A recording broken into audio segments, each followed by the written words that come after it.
That'd probably be the I'd like to live the rest of my life on 2 million cash. Straight I'd be gas. totally happy.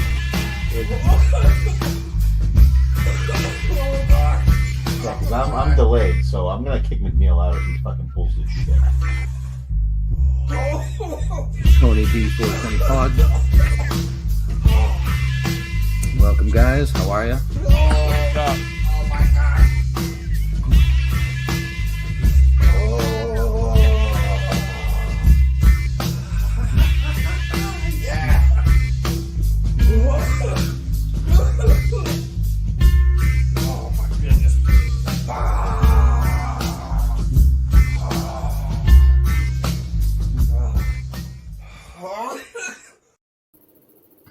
Hello, welcome back to the 420 Show. I'm your host, Christopher Methuen, joined by my longtime co-host, Pat from Amesbury. How are you? We are joined by the makes me sick guy, if I could speak. Welcome to the show. Thank you, guys. Thank you for having me. Appreciate the offer to be here. Anytime. So, we always like to start off with some icebreaker type questions. So, Sure. the first of which is how, if you have, I'm not even sure if you're a person who's indulged in cannabis before. Have you tried? Oh, yes. Yeah. Many times. Um, I enjoyed it quite a bit in my younger days. So, and that's what I was going to say. Were you a younger man when you, and around what age? So I was 16 years old. So I got to go back to 1996. It was the first time I tried it. I didn't get high the first time I tried it. It was probably oregano that I was smoking. So it was in Buttfuck, Maine. I didn't inhale either, too. Yeah, the second time though, they knocked me on my ass. But yeah, that first time I was like, "What's the big like?" I just didn't get why people were digging smoking weed. And then one of my buddies is like, "Come with me, like I'll get you some good weed." And he had Northern Lights. Yeah, I don't even know if that still exists. But It does. that used to be like the creme de la creme when I was in high school. If you get your hands on that, and that stuff, I took one hit of that and I was flying, and it was great. I was like, "This shit's awesome." So, but yeah. So how did you procure the marijuana the first time you smoked? Was it a buddy who had it and he was just like, "Hey, come to the woods?" Yeah. It was a couple of my friends, and they've been smoking for a while. They probably got it from their parents, but and then after that, it was just knowing the right kids at school. You know, you could always find somebody who could hook you up.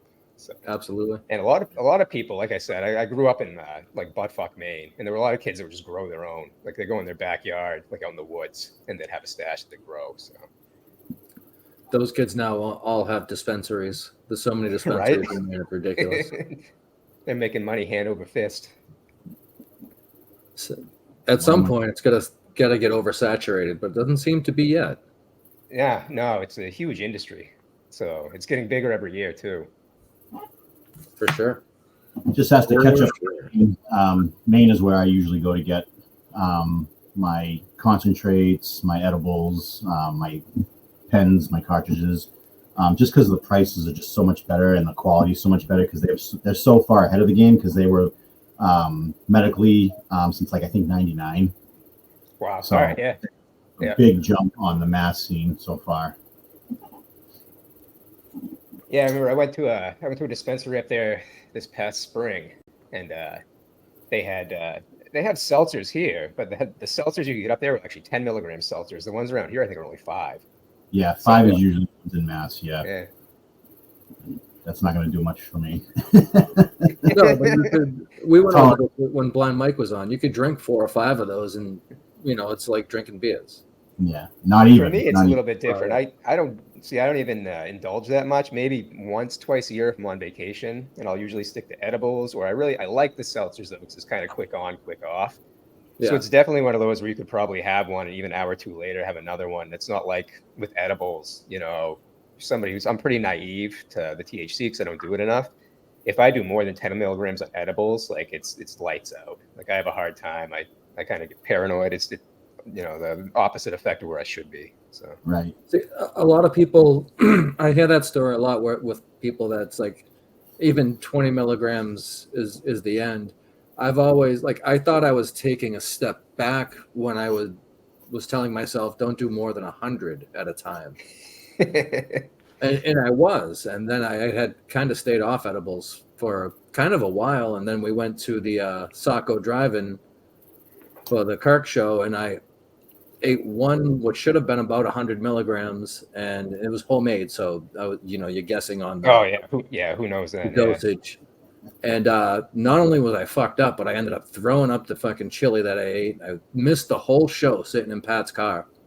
I tried to keep the throw up away from his car, but I guess I wasn't successful because, I've had some complaints. And it wasn't on the car, so that's good enough. But yeah, every time I had to come over and get there was a little bit of a pungent smell from It was all chili too. It was no. Oh, It that's wasn't the even worst. good chili. I taste just the same, right? It wasn't even digested or anything. It was the same. Yeah. It's just a gigantic, terrible thing that, making me. When I do edibles, I try not to go higher than 50. 50 is a good baseline that gets me to where I need to be. My main, the most I've ever taken was 300 at a sitting. I ate a whole candy bar. Yeah, on a Friday night, and the whole next Saturday was just useless.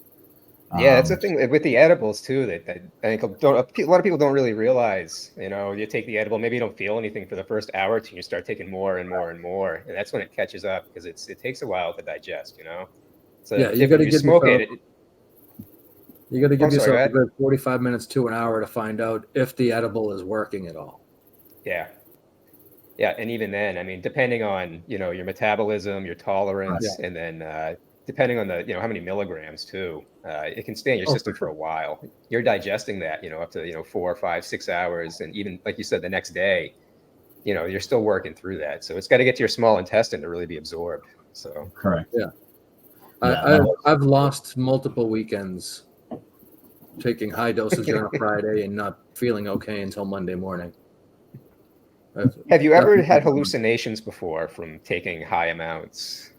I haven't, no. Okay. I was trying to research that. Said they had. Yeah, there are anecdotal stories of people who have had hallucinations from taking really high volumes of THC. And they even did studies on this, and they didn't do it with edibles. They did it usually with inhaled. And I think the inhaled milligrams, it was like 25 milligrams of inhaled, which is still a lot, if you're inhaling that in a really short period of time. But they didn't find any real evidence of hallucinations, at least not in any of the research I could find. And a lot of, like I said, the anecdotal stuff too has come from people who have almost like a psychosis that can happen with too much THC, where they have it's delusions, anxiety, all the bad shit you can actually have if you, kind of quote unquote overdose on THC. And that's where the hallucinations come from. But it's not something that's incredibly rare, I guess. But, like I said, I've heard stories of people who knows if, what they're seeing. But While you were researching, did you see anything about, I always forget what the exact name of it is, but there's a consumption disorder where it starts to make, if high users over a long period of time, they'll smoke and then they get physically ill, and then they can't understand why, because they think the weed is really going to make nauseous. Cannabinoid hyperemesis syndrome is what it's called. That's what it's called. I can never remember. So cannabinoid hyperemesis syndrome, it usually happens in people who are chronic smokers, and it's cyclical almost. So someone who smokes for a long time, they'll have these episodes where it's, they get the anxiety and the high heart rate, and they start vomiting, and they'll vomit continuously for 2 or 3 days. A lot of times they have to seek medical attention because they're so dehydrated. And really, it's the funny thing is, the one thing that seems to relieve the symptoms are either hot showers or hot baths. But then as soon as that stops, it happens again. And it's funny because it often doesn't get diagnosed, because when people go into the doctor and tell them they're dehydrated, they don't tell them they're daily smokers, because for whatever reason, there's the stigma attached to that. But after a day or two of IV fluids, and once they stop, actually, once your THC is out of your system, then the into it. And what happens a lot of times, people do this, and then they'll think they're fine, and then like a month or two later, they'll start smoking again, and then it'll happen all over again. But yeah, that's one of the only like real like syndromes or anything I could find attached to cannabis use that really has negative connotations. And even that's pretty rare. It doesn't happen a lot. But it is, it's an actual thing where, you get violently ill from smoking. So that happens to my buddy. He's actually, Chris knows him as the guy who showed his asshole on our show. He gets physically ill when he consumes THC. He's just like allergic to it or whatever. So it doesn't stop. I mean, he doesn't do it as often, and he likes to drink too. So, and he likes to, microdose and all that stuff. So he has other ways, to get to where he wants to go, but he still likes to smoke. And sometimes he just gets really sick. It happens. It's, it's really funny, like THC and just cannabis in and of itself, like some people react completely differently. And it has a lot to do just with brain chemistry. There's receptors called GABA receptors in the brain, and THC.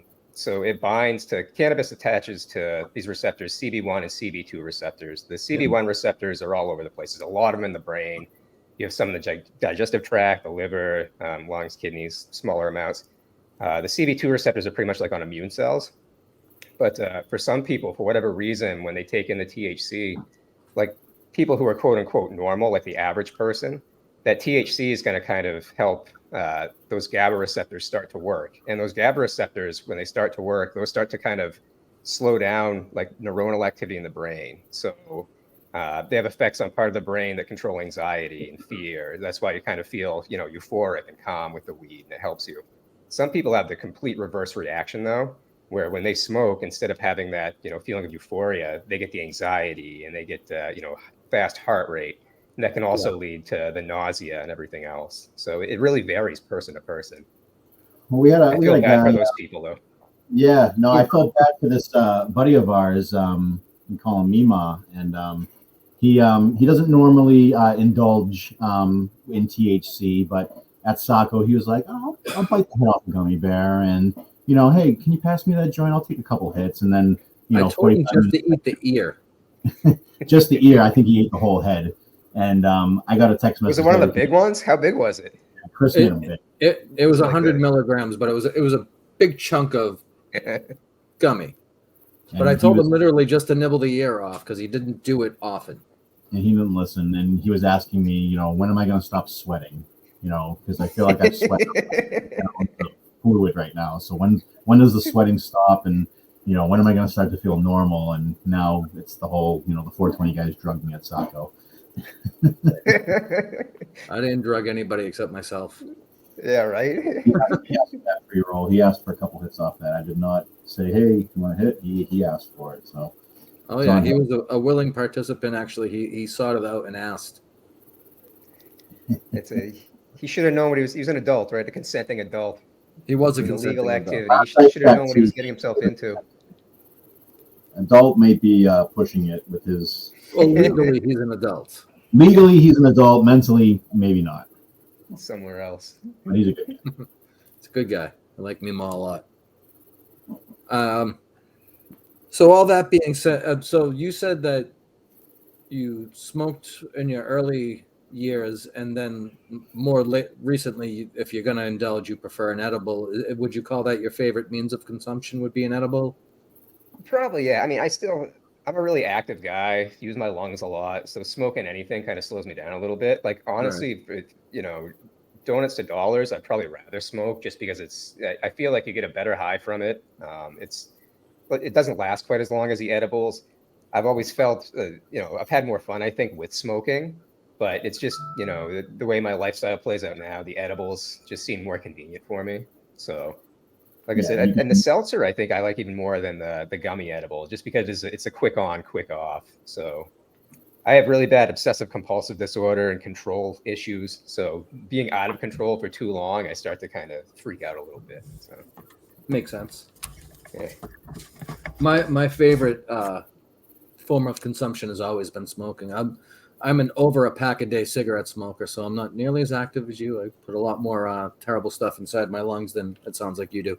But to me, there's nothing like the almost communal effect if you roll a joint or two and you're with your buddies, either sitting outside or at an event like we were in Saco, things like that, and you're passing it around. It I don't know. That just seems No, like definitely. the way to go to me.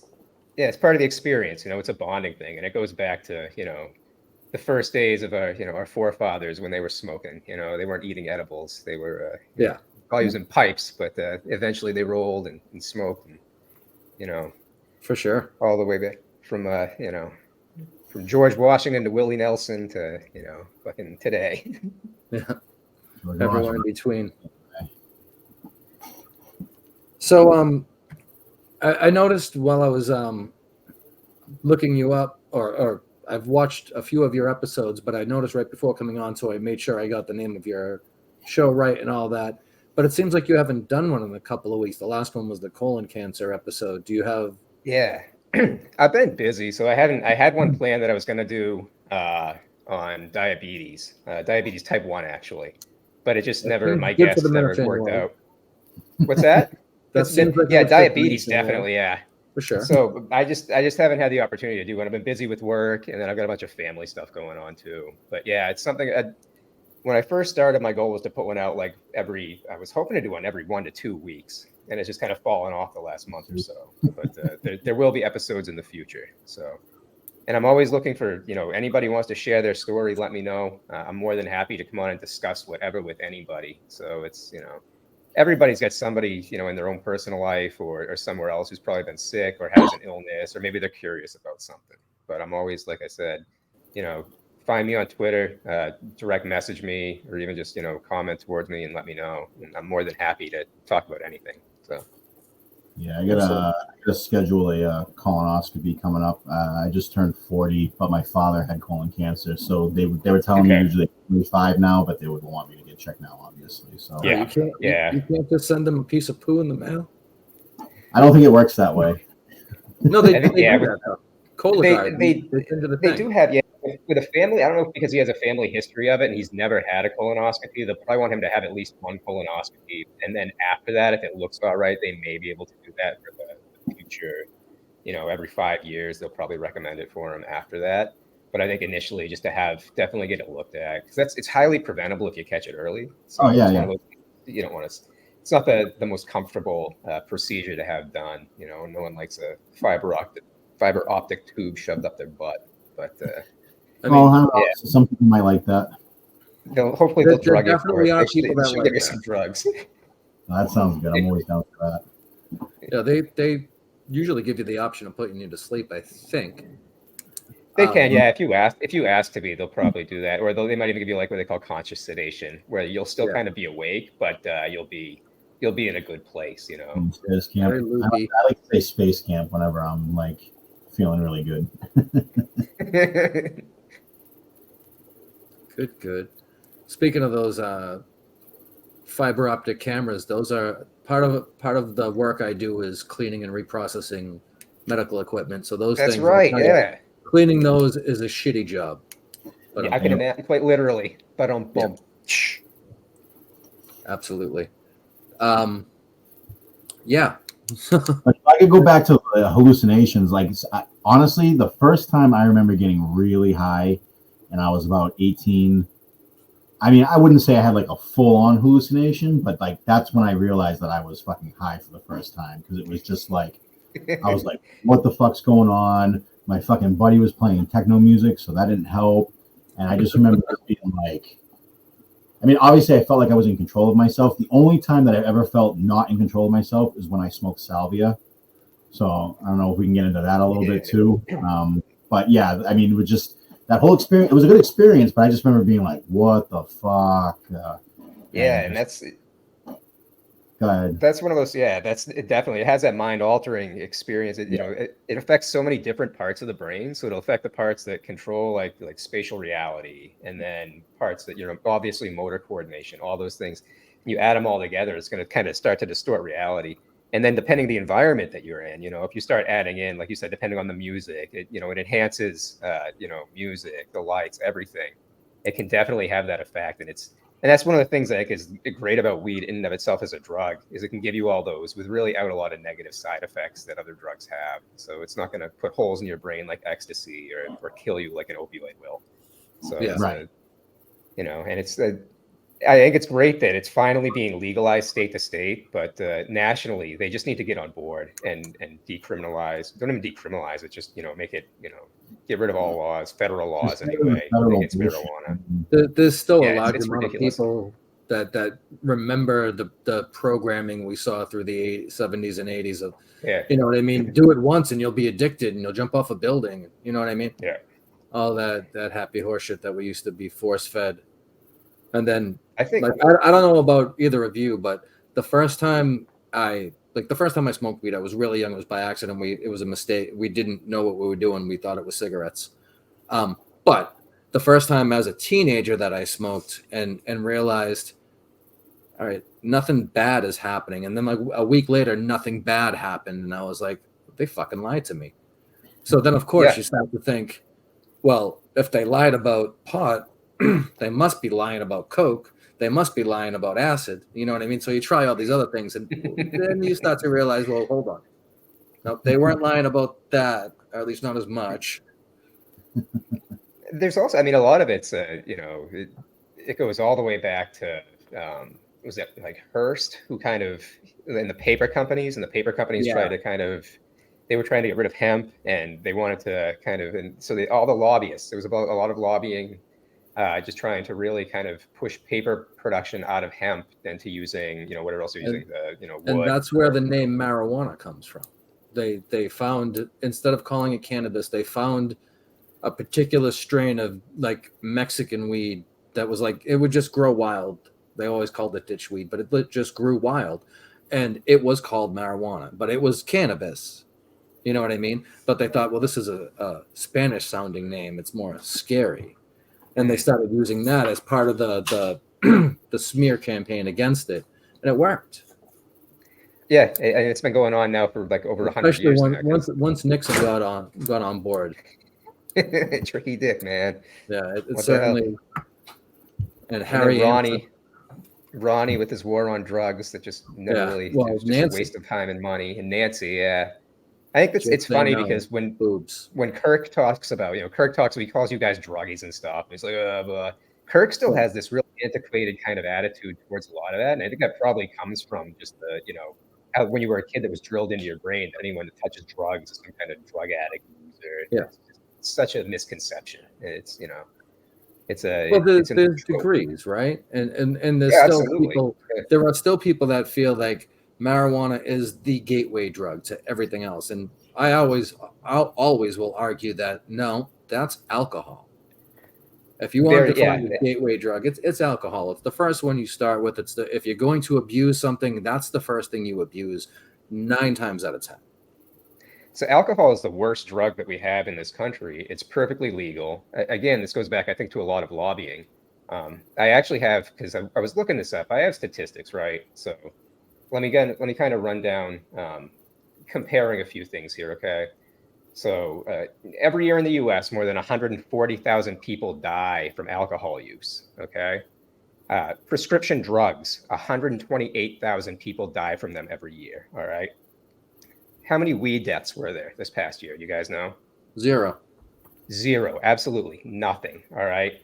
Opioids, all right? Okay, so alcohol is legal, prescription drugs are legal. Okay, let's get into illegal drugs, right? So opioids, all right? There were 107,000 opioid drug overdoses last year. There were 24,000 cocaine drug overdoses last year. So illicit drugs, still recreational for people though, right? Marijuana kills nobody, all right? All these other drugs combined kill like 500,000 people. If you really want to get into the nitty gritty, that's just in the United States. And then when you look at well, why are these companies, why is this, still legal? If you look at the industry and how much it brings in, so the alcohol industry brought in $283 billion last year in the United States. And the pharmaceutical companies brought in $550 billion, $500 billion. So and the marijuana industry, it's estimated like 15.8 billion for this year is what they're going to bring in. So, it's when you think about where the money's coming from, who it's going to, a lot of this is just lobbyists going to going to Congress, throwing money at them, which is why it's still legal for you, to drink. You can literally drink yourself to death. Like a lot of the patients I'll deal with are people who come in with alcohol withdrawal. Withdrawing from alcohol will kill you. Yes. Withdrawing from opioids won't kill you, but make you violently ill. Like there's no real withdrawal from marijuana. It's a drug that's one of the safer drugs that we have out there. I'm not saying it's 100% safe. You need to be responsible when you use it. Like kids probably shouldn't use it. It can still have effects on the brain, especially, people who have history of schizophrenia, depression. But it's one of the safest drugs, and it should be legalized nationwide. And I don't know why. Actually, I probably have a pretty good idea why it isn't. But right, I I always had a problem in my professional career when I would come in and Wednesdays would be like the big meeting where all the techs show up and all that stuff, and you got guys coming in like this because they're fucking hungover and they can't fucking think straight, and then I come in and I'm like, I fucking smoked like fucking 5 fucking blunts last night and I'm ready to fucking roll. Where's the fucking donuts? Where's fucking this? I'm not stoned then, but I'm just saying, like, I'm ready to go, and these guys are getting ready to be sick because they're fucking hungover. And but what I'm doing is bad. Yeah, that's the other thing with marijuana, like the after effects of it when you metabolize the cannabis. You don't have the after effects with alcohol where you have those toxic metabolites that hang around the system and cause a hangover. And yeah, to your point, you could have a coworker who go out till 2:00 the next morning and get fucking fall down drunk. Have to be at work at 7:00 the next morning, still probably legally drunk when they come in, and that's legal, obviously marijuana is legal now, but it's one of those things that it's just kind of it's kind of hypocritical the way people, because of the social acceptance and just how it's been for so long too. But I think that's changing a lot, though. I think people are definitely more receptive now than they used to be, especially to marijuana smoking. I was looking at something else in the last, I guess, from 2006 to 2020. It was, let's see if I can find it right here. So let's see. In 2019, 30% of Americans believe that smoking marijuana once or twice a week is a great risk of harm. That is actually decreased now to 50% over the last, that was from 2006 to 2017. So in the last 15 years, there's been just the 51% of people don't believe it's harmful now compared to, I think it was, like I said, 30% earlier. So it's definitely becoming more accepted. As far as it helps that it's more readily available, so people can kind of experiment more and say, oh, this wasn't as bad as I was told it was. It's generational too, I think. Somebody like my parents' generation, there was definitely, a lot of people just didn't even try it. Like my father tried it once, and that was it, just because there was such a stigma placed to it, and people that did smoke pot. Not my father. I've gotten so much dirt weed from my dad my whole life. Yeah, he enjoyed a smoke for sure. But there is still that stigma that you're talking about with Kirk too. Like, Kirk thinks we're like smelly, more or less retards. And it's like, we both have very good careers, jobs.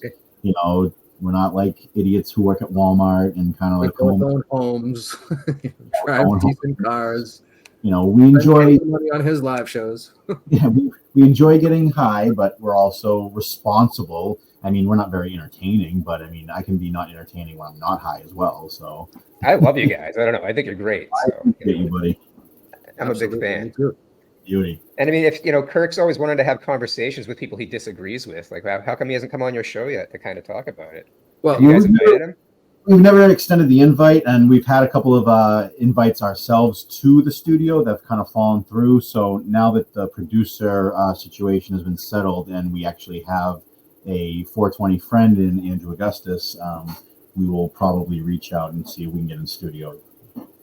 Nice. It makes more sense for us to go there than him to cut, because he really wouldn't have anything to talk about with us if he came on. On this show would be one thing, but especially the shows that we do on Saturday nights, that would just disgust the poor man. Why would he want to do that? He'd probably say no anyway. You know how he is. He's like, Sure. he talks about not getting you invited wait on until he podcasts, then he makes gets that invited to open come on. He offer. I'll doesn't go come on anything with anyone. I won't say no. Then you call and you catch him that way. But then he's Yeah. just gonna hate it. Which is kind of fun to watch him squirm sometimes. But Sure.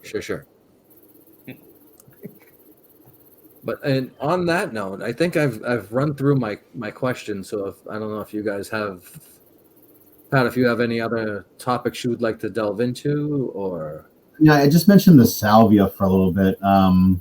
Like I said, of all the things that I've done in my life, recreational, something that you could buy in a store. I know you can't do it now, but it was just so wild how you could buy that legally down the street, and it was like literally no control of yourself when you fucking smoke that stuff, and it's wild. I never tried it.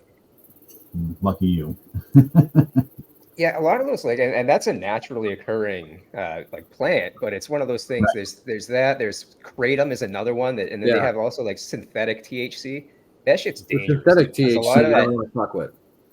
yeah, a lot of that's just not. It's not regulated by anybody. It's not regulated obviously by the FDA. It's sold as a supplement, so it doesn't have to have regulation. And people overdose on that shit all the time. And it's probably not as common as it used to be because I think it's I don't even know who sells kratom anymore. But you can find it at like shitty fucking like convenience stores or something like that. Yeah, I'm sure you could find it online. It's probably definitely. Yeah, because But like that I was said, obviously that was more popular when weed wasn't legal too. So exactly, yeah. Moved out because you can just go to the store and get a joint now. You don't have to worry about calling your buddy or calling someone that you don't necessarily want to, talk to, but he's got weed, so you got to do the shady way. But that's kind of out the window now. The dispensaries I've been to have been really nice too. Like they put a lot of money into those. Like I don't know what you guys have close to you guys, but the one that there's one in Jamaica Plain that I've been to a couple of times. It's really nice. It's kind of surprising because you really don't know what to expect, I guess, going into them. So unfortunately, I think that's the amount of money that went into it. I feel like that's what hurt the quote unquote social equity part of it. Do you know what I mean? If you follow Super Lemon Haze Eric, he'll tell you more about it in more detail than I can here. But I feel like they kind of dropped the ball on that. They pushed the whole social equity thing and then set the point, the barrier point, the cost of entry so high that it locked a lot of people out. Couldn't get It's just kind of it was kind of shady from the beginning. And then maybe you guys know this. I'm not sure. Like, do you know, are there certain laws with how many dispensaries you can have in like a square mile area, or is it like who regulates that? Is that a state thing? I know that the towns or the city that it's in, they have to have what's called a host community agreement, where if you open a dispensary, you have to pay them. I think it's 3% of your total gross, as part of the thing. And then some of the host community agreements for a short time, I think they've kind of buttoned it up now, but they were trying to ask for above and beyond that, and they were getting it. But as far as how many per square foot, I don't know that part of the law. Yeah, it sounds like a shakedown. I just know there's a lot in my area. There's a good amount where I live in the Merrimack Valley, and my career is low voltage, and I've done a lot of wired up a good amount of dispensaries in my old job and my current job. It's just so funny how this stuff is now. It's like, oh yeah, I need a network drop there for our pre-roll machine, and I need a data here for this and stuff. It's just so funny how everything is so automated now. Yeah, everything's on the network. Yeah, so they have digital menus when you walk in. You can actually scroll through and just kind of pick what you want. It's like touchscreen shit. It's crazy. You can do it on your phone before you even leave the house. Really? Yeah, the pre-order. Yeah. I order on Maps a lot, and then I go up to Maine, and that way I just walk in. They scan my ID and say, "Oh, you're here to pick up." Yep. Here you go, and then I'm out of there. Nice.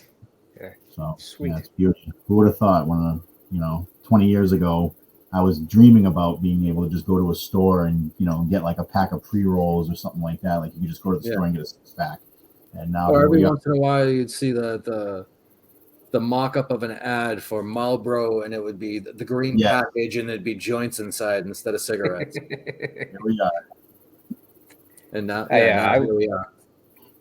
I lived in Oregon. I lived there a couple of different times. So I moved there in 2003. I moved there for the first time, and it's always been huge out there. But they've had that medicinal for a while, and one of my friends out there had his medicinal card, and it was crazy. To tell you, like, just I guess the dispensaries out there, they've been doing it for a while.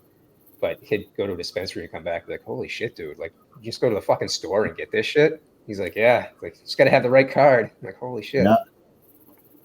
For sure. And now here we are today. So, Beauty.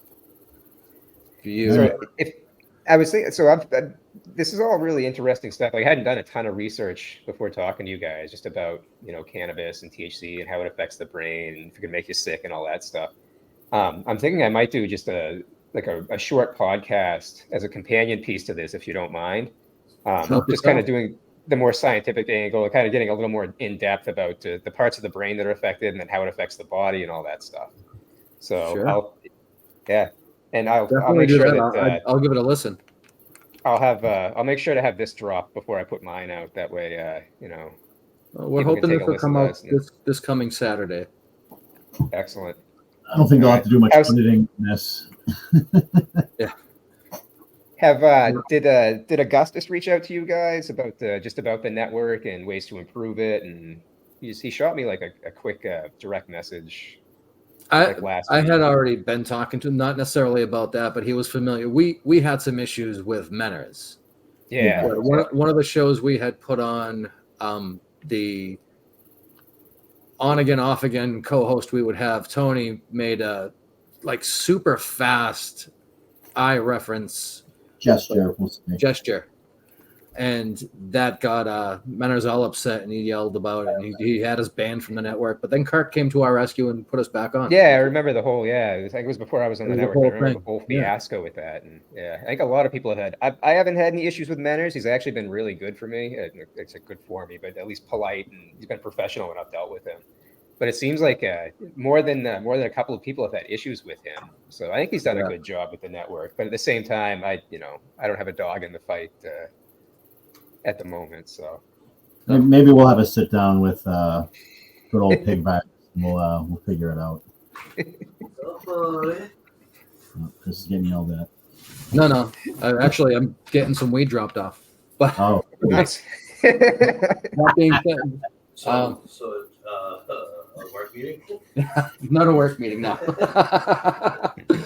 Anyway, so that being said, Pac, if you want to end the show, I'm gonna jump off real quick so I can take care of this. all right. Chris, thanks, man. Good Thank talking to you, dude. And there goes Chris. So I think we're at the end right now anyway. Sure. You got anything else? I'm good. Not really much else to say. I will say I do have one story before I leave, and I stopped smoking because of this for a long period of time. I was at a Primus concert in 1997. I kind of moseyed up to this circle who were smoking a joint. It was a bunch of bikers. They passed me the roach. I throw it in my bowl and take one hit, and it almost just about blacked out. The dude looks at me. He goes, "Careful, bro. There's dust in that." Oh no. I smell. Yeah. So it was the first and only time I've ever smoked PCP. But be careful who you get your roaches from, people, because you never know what's going to be in them. Especially from a group of bikers, I guess. Yeah. I sat the rest of the night. I was in a corner rocking back and forth. But I Jesus, that stopped must have smoking been for cool. quite a while after that. I'm very lucky. I've never had those experiences. I've been lucky where I've gotten my marijuana from, through the sketchy people that have come and gone out of my life over the years. So no PCP. I did not go hang out in Devo's chicken coop, and that's a good one right there. So thanks for coming on, dude. We'll probably get No this problem. up on Thanks, Saturday. You got it, and look out for your episodes. Look out for your podcast that you're going to do on a little bit of THC. And thanks again. And No problem. And I'd like to kind of promote this a little bit just on my Twitter. Like, when do you guys want me to start kind of throwing things out there? Like Friday, Saturday, earlier? Yeah, Friday's fine. Friday's fine because Okay. I would say by Friday we would have the link through Joe, because we send all the stuff through Joe, so we don't have to deal with pig virus. And Awesome. so we just take care of that way. So yeah, I'm going to send this to her right away, and then we'll probably get a link, within the next day or two, and we'll send it over to you, and Cool. then we'll start plugging it. Awesome, All man. right. Thanks, All right, buddy. Thanks for having me on. Appreciate it. Take it easy. You too.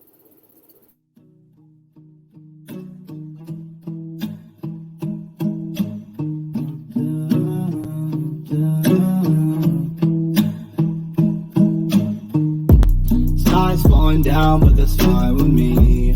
Chaos all around me, but I finally see nothing's going my way, I'm just gonna get high. I said nothing's going my way, I'm just gonna get high. Drop top, yeah, baby. But my pocket's been looking tight lately. I've been looking for somebody come to save me. It's not my fault that you've been making me go crazy. Nothing's going my way, I'm just gonna get high. I said nothing's going my way, I'm just gonna get high. Nothing's going my way, I'm just gonna get high. I said nothing's going my way, I'm just gonna get high. I'm soaring with the clouds, I'm in my zone. I hear you talking loud, leave me alone. You had it all, you gave it back. You had my heart, girl, that's a fact. You got it wrong, you never asked. I'm getting stoned, what's wrong with that? Nothing's going my way, I'm just gonna get high. I said nothing's What are those going clips my right way, now? I'm just gonna get Damn high. Chris Smith doing Nothing's it. going my way, I'm just gonna get high. Fucking dumb Canuck. Finally notice me. You make it so hard to breathe. Yeah, hard to breathe, but I smoke. Stars falling down, but that's fine with me. Chaos all around me, but I finally see nothing's going my way, I'm just gonna get high. I said nothing's going my way, I'm just gonna get high. Drop top, yo, baby. But my pocket's been looking tight lately. I've been looking for somebody come to save me. It's not my fault that you've been making me go crazy. Nothing's going my way, I'm just gonna get high. I said nothing's going my way, I'm just gonna get high. Nothing's going my way, I'm just gonna get high. I said nothing's going my way, I'm just gonna get high.